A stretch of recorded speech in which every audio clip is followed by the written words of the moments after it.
Search for Common Ground Indonesia mempersembahkan drama radio Pemimpin Super, Suara Perempuan. Kini zaman sudah berubah, perempuan bebas berekspresi, menggapai semua cita-cita, dan bahkan menjadi presiden. Kini zaman memang sudah berubah, biarkan perempuan berkreasi tentang keadaan di negeri ini, biarkan perempuan bersuara. Saudara, inilah kehadiran Pemimpin Super, Suara Perempuan. Kali ini dalam episode Perempuan Bersuara. Di sini Anda akan dipertemukan dengan sebuah komunitas, kedai suara sebutannya. Sebuah komunitas yang bersemangat membicarakan, mendiskusikan, meneliti, dan kalau perlu berdebat tentang isu-isu hangat perempuan, dan yang paling utama dan pasti tentang ketidakadilan yang terjadi terhadap perempuan. Bagaimana perempuan dan kiprahnya mampu membuang kesan yang sering dimunculkan sebagai sosok lemah, emosional, bahkan cuma sekedar penghibur dan pelengkap kehidupan. Orang-orang di kedai suara ini sangat peduli pada peran perempuan dan kontribusinya pada keluarga, lingkungan, bangsa, dan juga negara. Mereka adalah Ibu Suaraswati, Pak Bijak, dan Pak Sanggah. 3 tokoh utama yang akan hadir dalam ruang-ruang diskusi keluarga Anda tentang bagaimana memartabatkan perempuan. Selamat mendengarkan. Biarkan perempuan bersuara, biarkan perempuan bersuara, biarkan perempuan bersuara.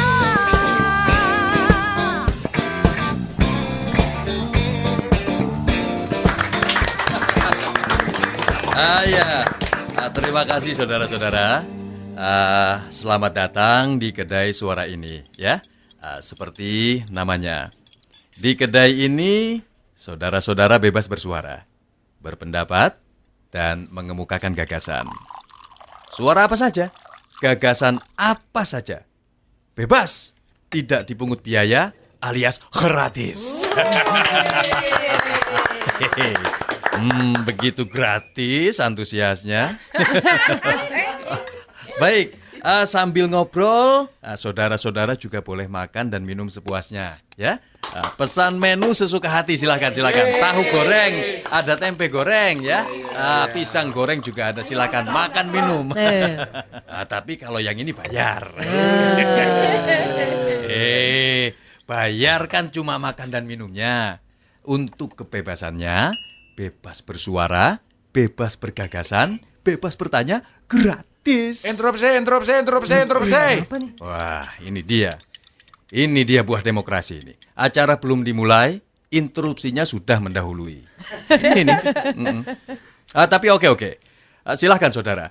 Nama saudara, nama saya Bijak. Silakan. Pak Bijak, seorang pria tengah baya sesuai dengan namanya, sosok yang arif bijaksana dalam memandang, menyikapi, dan juga menyelesaikan masalah.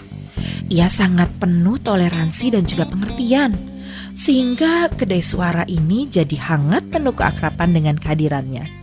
Pak Bijaklah yang sering menjadi penengah masalah yang muncul dan diperbincangkan di kedai suara.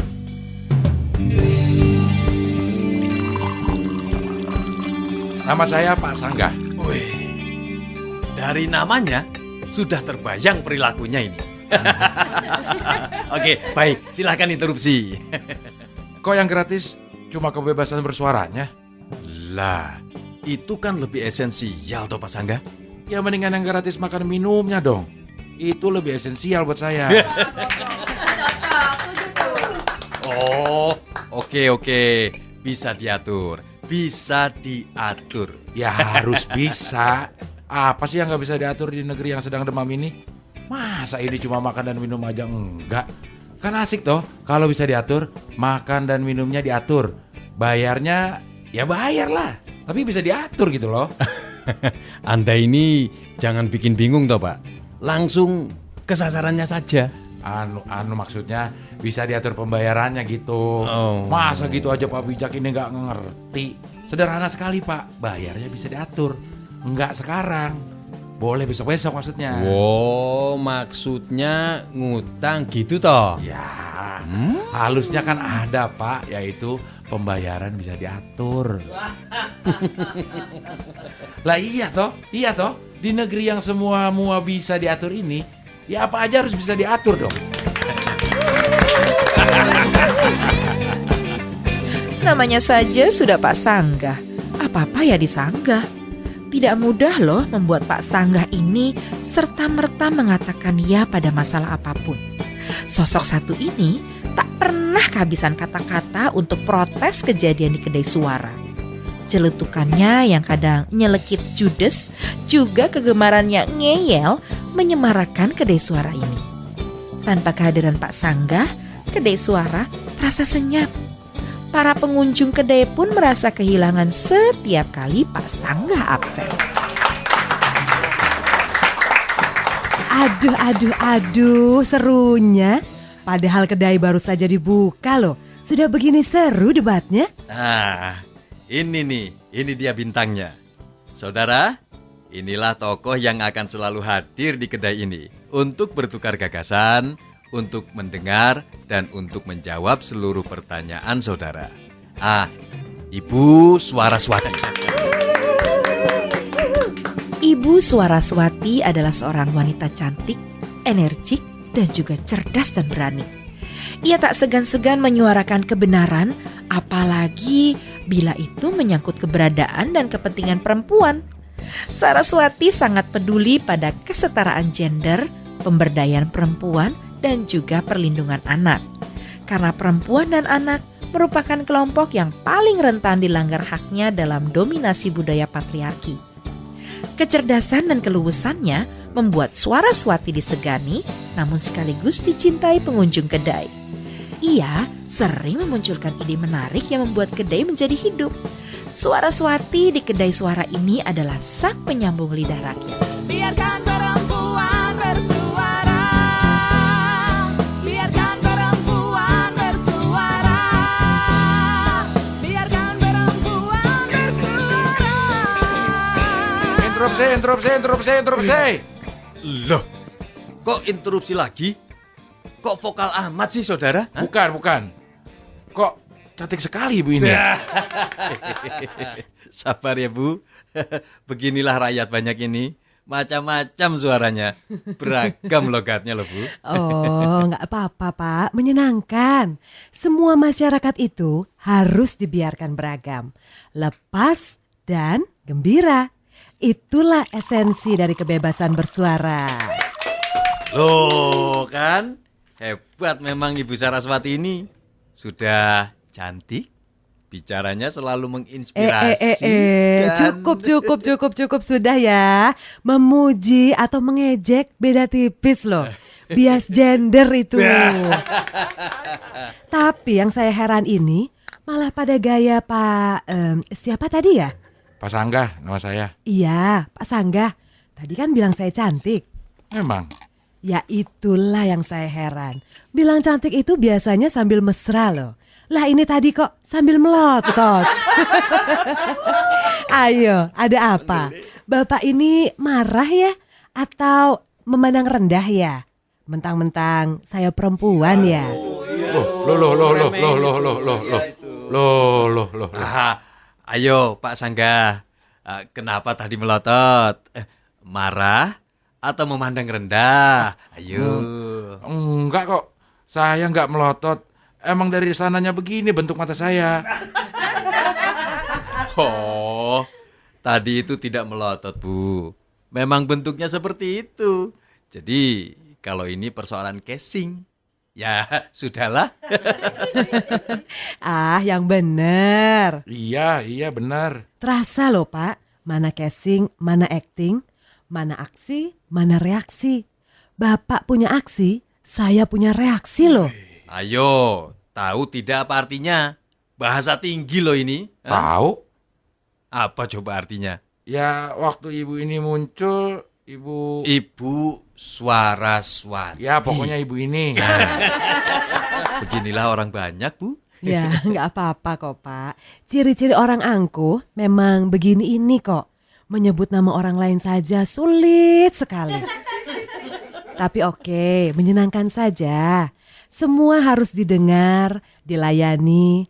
Kan katanya di sini bebas bersuara. Tuh kan, sudah ngerti benar belum soal yang aksi dan reaksi itu tadi? Hah? Alah udah jelas. Ibu ini datang, saya langsung bereaksi. Bagaimana ini, Bu? Jawabannya benar apa tidak, Bu? Oh, semua jawaban benar. Tidak ada yang salah. Oh, gimana salah benar ini? Tapi kebenaran itu bermacam-macam. Ada kebenaran naluri dan ada kebenaran hakiki. Nah, ini bahasa tinggi lagi nih. Tahu tidak Pak Sangga? Kalau yang ini sih mana saya tahu. Sumpah, saya nggak tahu. Lah, tumben Pak Sangga jujur. Oh, bisa. Siapapun bisa jujur kok. Termasuk orang angkuh. Tentu kalau terpaksa. Tolong deh Bu, dijelaskan apa tadi itu maknanya. Yang Yang apa tadi? satu berasal dari kata naluri. Iya, iya. Yang satu lagi berasal dari kata hakiki. Jadi sebetulnya tidak ada kata-kata yang sulit. Yang ada hanya pendengar yang tidak mengerti ya Bu. Ya tapi apa nggak bisa dibikin lebih mudah aja? Agar kami semua di sini bisa mengerti. Oh ya bisa Pak, sangat bisa. Terus kenapa dibuat sulit? Ya biar kelihatan sedikit gaya. Jadi gaya itu tidak dosa loh. Apalagi kalau tujuannya jelas. Agar kata-kata itu sampai secara lebih baik, lebih indah di telinga pendengarnya. Untuk tujuan mulia pula. Udah. Jelasin aja yang tadi, yang naluri dan yang hakiki itu apa? Oh, jadi sekarang Pak Sangga ini ingin tahu. Ya tapi kalau ingin tahu itu jangan sambil jaim gitu dong, santai. Silakan Bu. Jadi kebenaran naluri itu ya benar, tapi cuma nalurinya. Misalnya saya beraksi keluar panggung, lalu Pak Sangga ini langsung bereaksi. Nah itu pasti karena naluri kan? Terus kalau kebenaran hakiki? Oh itu artinya setiap reaksi itu menjelaskan apa maknanya. Apa yang sebenarnya. Saya melihat reaksi Pak Sangga atas saya pasti bukan cuma karena naluri saja loh. Melainkan pasti juga karena melihat saya ini adalah seorang perempuan. Perempuan kok mau jadi bintang, jadi dominan. Jadi agak tidak ikhlas beliau ini, ya kan? Apa benar Pak Sangga? Ya sebenarnya saya mau ngomong enggak. Tapi karena benar, ya gimana lagi? Oke. Baik. Mulai hari ini dan seterusnya, Ibu Saraswati ini akan terus menemui saudara-saudara di kedai ini. Ayo undang yang lain. Kita ngobrol, berdiskusi, bertukar gagasan, saling menguatkan, saling memberi informasi, saling mengajar dan belajar, terutama soal isu-isu perempuan. Oke? Di kedai suara kita ini, seperti yang dikatakan Pak Bijak tadi, kita semua bebas bersuara. Betul. Kita semua ini bebas menyikapi apa saja yang sedang hangat terjadi di negeri tercinta kita Indonesia ini. Terutama isu-isu mengenai perempuan. Khusus isu perempuan aja nih. Kok isu laki-laki nggak termasuk? Emang apa salahnya laki-laki? Jangan sakit hati dulu toh Pak Sangga. Isu laki-laki juga kita bahas. Lah yang jadi persoalan kita, masyarakat ini kan bisa isu laki-laki dan perempuan. Tapi Pak Sangga, sekarang ini yang sedang perlu banyak mendapat perhatian itu soal kesetaraan gender. Perempuan masih terus saja menjadi objek. Kalau tidak jadi objek, ya malah jadi korban. Loh, Kok jadi korban? Maksud Bu Suaras itu korban budaya Pak Sangga. Ya, tambah bingung saya budaya maksudnya apa? Begini loh Pak Sangga, budaya di Indonesia ini kan nyaris semuanya patriarki, sehingga banyak hak-hak perempuan yang terampas. Kerennya, perempuan kehilangan keadilan. Coba saja Bapak perhatikan, upah buruh laki-laki sama perempuan kan dibedakan. Padahal kalau mau dilihat jam kerjanya sama aja kan. Yang dimakan juga sama. Ya, sama-sama makan nasi. Sebungkus juga harganya sama, Bu. Iya. Baik dimakan laki-laki ataupun perempuan, bukan begitu Bu Suaras? Betul. Ya terus? Dulu pengertian perempuan sukses itu adalah perempuan yang diam di rumah namun suaminya yang sukses. Nah, maksudnya itu Pak Sangga, di balik suami yang sukses, ada perempuan yang sangat besar perannya untuk membuat suaminya sukses. Nah, perempuan ini disebut sukses. Tapi, di balik istri yang sukses, terdapat suami yang stres. Loh, kok iya ya? Saya juga sering tertekan tuh kalau istri saya berkibar di kelompok PKK-nya. Atau di kelompok pengajiannya. Pak, berkibar. Memangnya bendera, Pak? Tapi bener Pak Bijak, cocok tadi itu. Di balik istri sukses ada suami yang stres. Itu karena ndak ikhlas Pak. Kalah pamor, kalah beken. Ternyata ini butuh keikhlasan toh ya Bu, untuk mendukung istri yang sukses. Iya, tapi apa bisa ikhlas kalau kejadiannya seperti di sinetron DKI. Di bawah ketiak istri. Wah. Ini pasti akibat istri Pak Sangga jauh lebih cerdas dari bayangan Pak Sangga. Pak Bijak, Pak Sangga, perempuan bukan berarti sudah tidak menyentuh sendok garpu dan panci kalau mereka itu memegang ballpoint atau bekerja di depan komputer. Jadi, kalau perempuan sukses di luar, itu pasti juga berkat dukungan dan bantuan bapak-bapak. Iya loh Pak Sangga. Izin seorang suami agar istrinya bisa berperan di luar rumah itu mahal harganya, Pak. Lah ya mahal dong Pak, bersaingnya sama harga diri sendiri. Emang enak apa kalau gaji suami sedikit, pokoknya lebih kecil dibanding istri? Itu cerita sinetron semalam kan, yang terus istrinya mencak-mencak karena si suami marah gara-gara ndak dibikinkan minum. Sementara si istri ada telepon penting, gitu toh? Apa itu mencak-mencak, Pak? Mencak-mencak apa? Mencak-mencak itu marah-marah, Bu. Sama. Lah, orang nerima telepon penting ya boleh toh, Pak. Menunda membuatkan kopi kan nggak haram hukumnya, Pak. Suami bikin kopi sendiri apa salahnya sih? Ya ndak lah, Bu.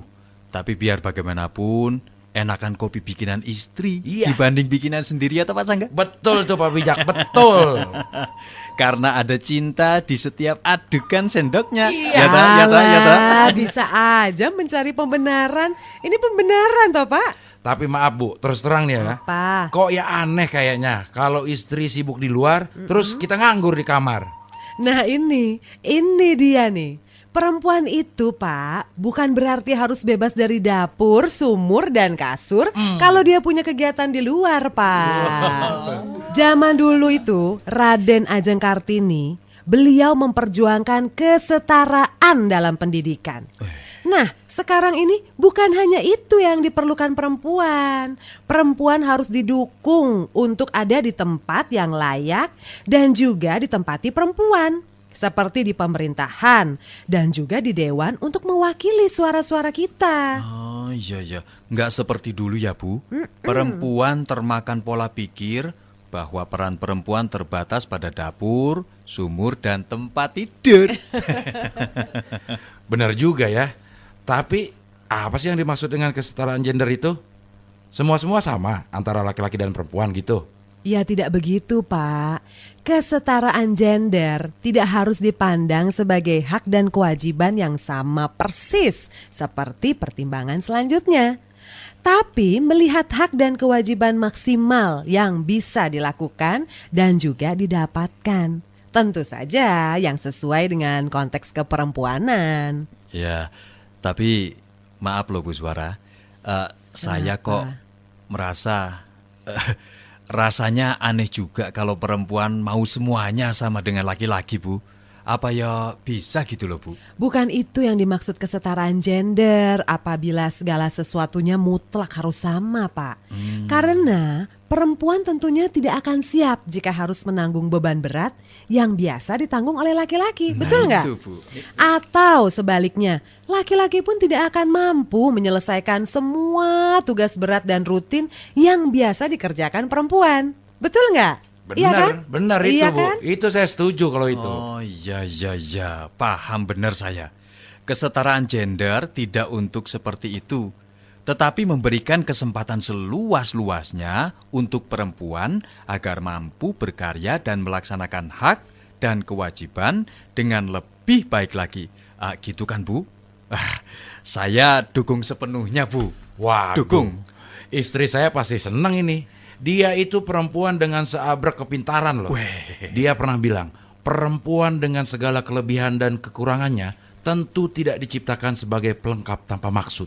Gitu ya Pak Bijak? Wih, istri Pak Sanggah kan memang luar biasa toh. Siapa dulu suaminya? Kemarin waktu datang ke kedai beberapa hari yang lalu itu loh, terdengar dan terlihat kok cerdasnya.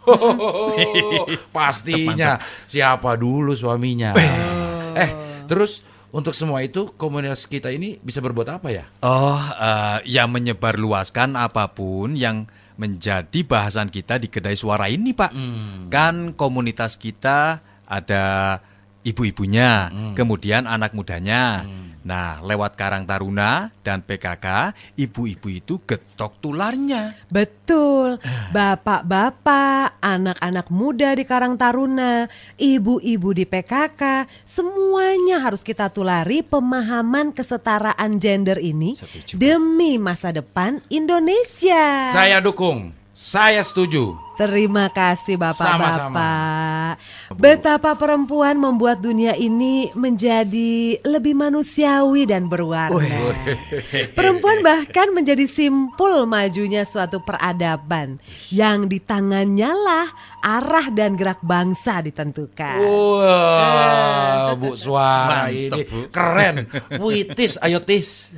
Seorang perempuan itu, Pak Sangga, Ya, tidak hanya bertanggung jawab untuk keunggulan keluarganya saja, tapi juga bagaimana menjadi ibu peradaban yang bisa membangun generasi super. Waduh, super. Ada hubungannya dengan Superman apa, Bu? Emangnya dongeng, Pak. Pak Sanggah ini loh. Terus terang nih ya bapak-bapak, saya sangat berharap kedai suara kita ini akan menjadi tempat berkumpulnya suara perempuan. Menjadi tempat yang bisa menjadi sumber inspirasi bagi perempuan tentang kesetaraan. Betul, Bu. Biar perempuan di kampung kita ini lebih cerdas dan Betul. tidak gampang dihapusi mulut manis para agen pencari kerja, Bu. Iya. Loh, apa mereka itu ngapusi? Berbohong toh, Pak? Pak Sanggah ini gimana sih? Katanya up to date, suka nonton berita TV. Oh ya. Maksudnya agen-agen yang ceritanya mau mencarikan kerja, tapi nggak taunya malah mereka yang dijanjikan kerja itu disuruh ngemis, gitu. Ya, sebagian seperti itu. Makanya sebagai orang tua, kita ini juga harus berhati-hati, Pak. Kalau nanti seandainya ada orang yang gak kita kenal, kemudian menawari pekerjaan kepada anak kita. Wah, baik, Bu. Kita akan jadikan kedai kita ini rame dan regeng untuk bisa saling diskusi, ngomong, bebas ngomong apa aja. Gratis bicara apa aja. Setuju? Iya, gratis sih gratis, Pak. Tapi ngomong-ngomong, ini loh, lampu bagian depan ini Mbok ya dibelikan yang lebih terang, Pak Bijak. Supaya nanti kan lebih kelihatan elok kalau malam. Benderang gitu loh. Setuju, Bu. Kalau remang-remang mengundang minat untuk beremang-remang. Iya. Ngomong apa sih Pak Bijak ini? Maksudnya itu apa, Pak? Apa? Lah, kalau lampunya remang-remang, redup-sedup, kan mengundang anak-anak muda duduk-duduk di sana, Pak Sanggah. Oh iya, bener itu. Nanti kena perda malah celaka ya, Pak. Nah. Ingat berita di TV kemarin kan? Dua-duaan di remang-remang ditangkap karena dianggap melanggar peraturan. Nah ini yang akan jadi bahan obrolan kedai suara. Pokoknya kita bebas bersuara di sini, Pak. Ah, siap Bu. Ayo undang yang lain. Kita ngobrol, berdiskusi, bertukar gagasan, saling menguatkan, saling memberi informasi, saling mengajar dan belajar, terutama soal isu-isu perempuan. Oke? Baik, besok saya akan ajak warga yang lain berbondong-bondong datang ke kedai ini. Saya akan panggil mereka sekarang juga. Tunggu dulu. Wah, enak saja mau pada pulang begitu saja. Ini tadi makan minumnya dibayar dulu, ya.